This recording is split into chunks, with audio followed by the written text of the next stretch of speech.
Hello everyone, and welcome to the Guide to RStudio. In this lecture, we're just going to be giving you a tour of the various functionalities that RStudio will provide when you're programming in the R programming language. Let's go ahead and jump to RStudio now. Alright, so here we are at RStudio, and you'll notice we have various panes, or windows, open within RStudio. We have the console here on the left, and we also have an environment and a history tab. Sometimes the environment is also known as a workspace tab. And here on the bottom right, we have some files in this tab. So let's go ahead and just explain these various windows and screens and show you what they do. You may see some R code throughout this tour of RStudio. Don't worry if you don't fully understand it. We'll teach you all about R programming later on in the course. Right now, we're just giving you a basic feel for how to use RStudio. Here on the left, we have the console. So the console is where you can type direct commands and see output. So we've actually already used this in the installation video, but let's go ahead and show another example. We can do something like print, and you'll notice you'll get a lot of helpful pop-ups show up in RStudio. So as you begin to type functions that exist in R, RStudio will automatically pop up suggestions or autocomplete code for you. So here, it pops up some information about the print function. So it go ahead and says something like prints its arguments, etc. So what we're going to do is do an open parentheses. Again, you'll notice RStudio automatically adds a closing parentheses, and if I type in a single quote, it automatically adds the closing quote. And we'll just go ahead and say RStudio is nice. I'll click enter. And since this is a console, I've directly typed the command and I see the output directly. Now let's explore this environment tab right here. So this is going to show all the active objects in my environment. So what that means is as I assign various variables values, so I'll have a bunch of variable names and they'll have different associated values to them, or objects or data structures, this tab is going to go ahead and keep track of that.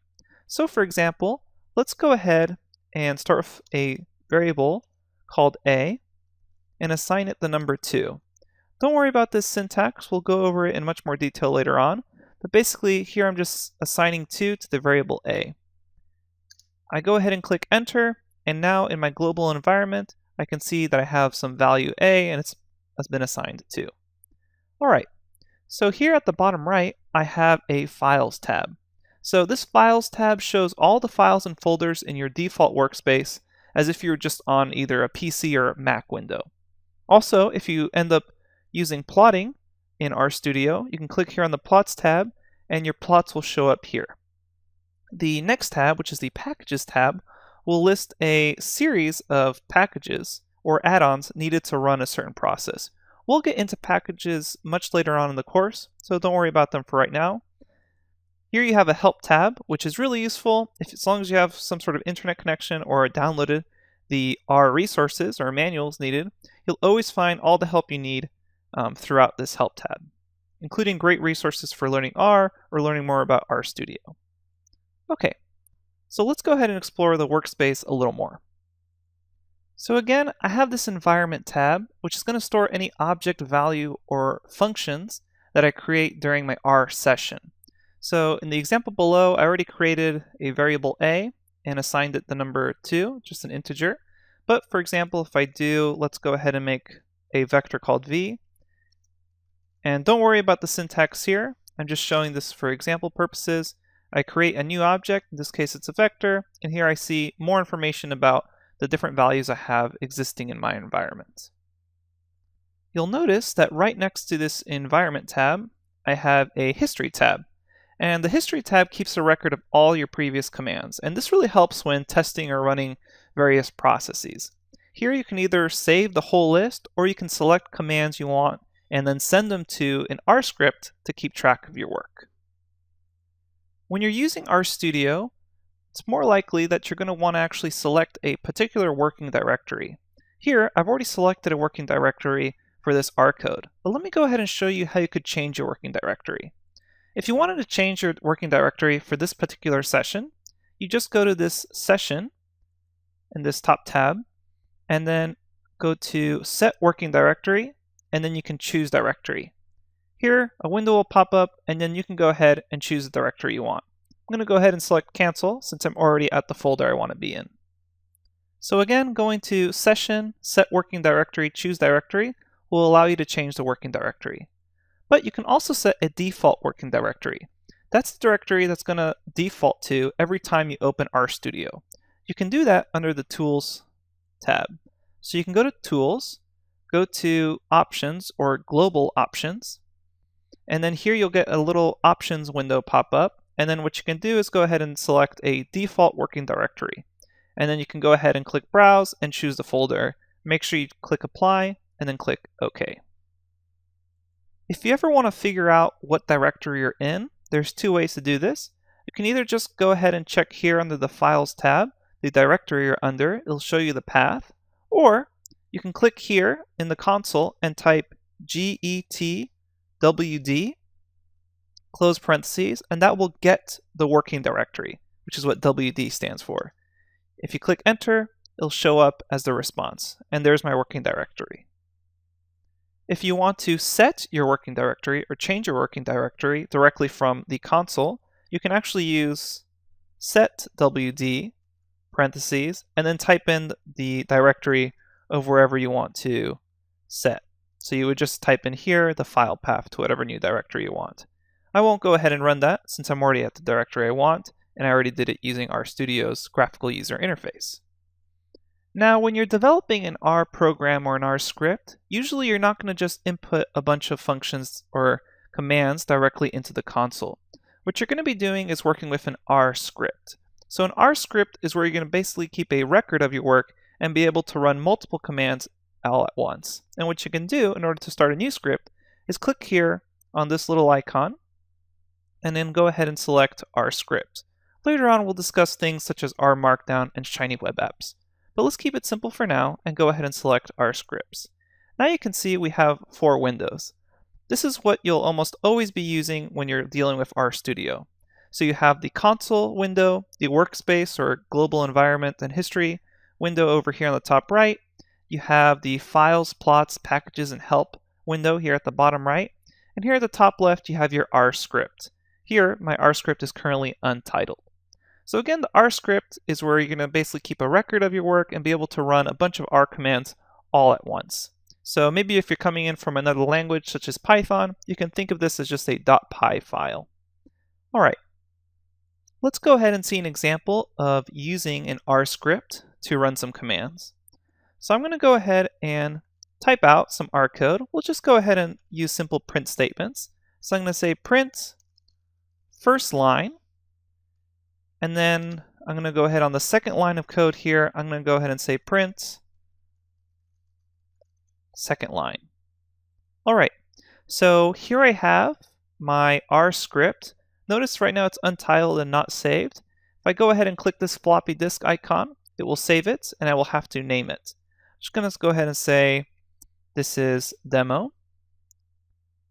Click save, and it will automatically put the extension demo.r here for you.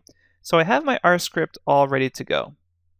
You'll notice here I have a run, which is going to run the current line or selection. And then I also have source, which sources the contents of the active document. And in between those, I have a rerun the previous code button. So let's go ahead and explore what each of these buttons does. If I select here, I can go ahead and highlight or just have my cursor on the first line. So print first line. If I go ahead and click run, notice I just get here on my console, which displays the output, print first line. It didn't run everything in that R script. And again, if I have my cursor, or if I highlight select the entire second line and then click run, it's just going to execute where the cursor was on that line. So it's only going to do one line at a time here. So that's what the run button does. It runs either the entire selection you have. So if you highlighted a bunch of stuff, it'll run it, or just the current line. Now, if we go ahead and click here on the source, you'll notice we get everything output. So this is basically going to run the entire source script. And in this case, you can see here on the console, we have first line, second line. And you'll notice here that the command was source, and then it just realized the entire path to that .r code. All right, so those are the basics of RStudio, writing .r scripts, and using the history and environment windows in RStudio.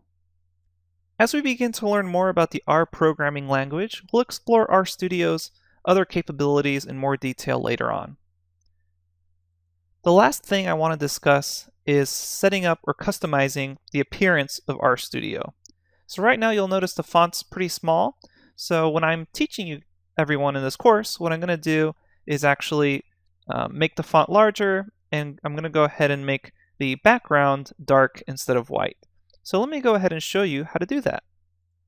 You can just go to Tools, Global Options, and Global Options is the window where you're going to be able to change pane layouts, appearances, packages, etc. So there's a lot of options here. And if you just click on Appearance, here you'll have the option to choose your editor font and your font size, how much you want to zoom in, and there's some example code here, and I'll show you what it looks like. So I'm going to go ahead and select the font to be a little bit larger, and if you go ahead and select Editor Themes, it can change the color themes for you. So go ahead and select the theme that you like the best. I'm going to go ahead and select Monokai. It's really similar to Sublime Text Editor, if you're familiar with that text editor software. And if you want, you can also play around with the font. I'm just going to go ahead and keep the default. So let's go ahead and apply that. Let me make this a little larger at 16. Apply, select OK, and now you can see I have changed the appearance of my R scripts and my console. So choose whatever is most readable for you, what you like the best. Obviously, that's personal preference. All right, that's it for this lecture. Hopefully that was a nice little tour and overview of what you can do with RStudio and how to use RStudio, since it's going to be our main development environment when we're learning how to program with R. Don't worry if you didn't understand all the R commands or R code that I showed in this lecture. We're going to be covering all of that later on when we actually learn how to program in R. This lecture was just for showing and exploring the RStudio development environment. Okay, thanks everyone, and I'll see you at the next lecture.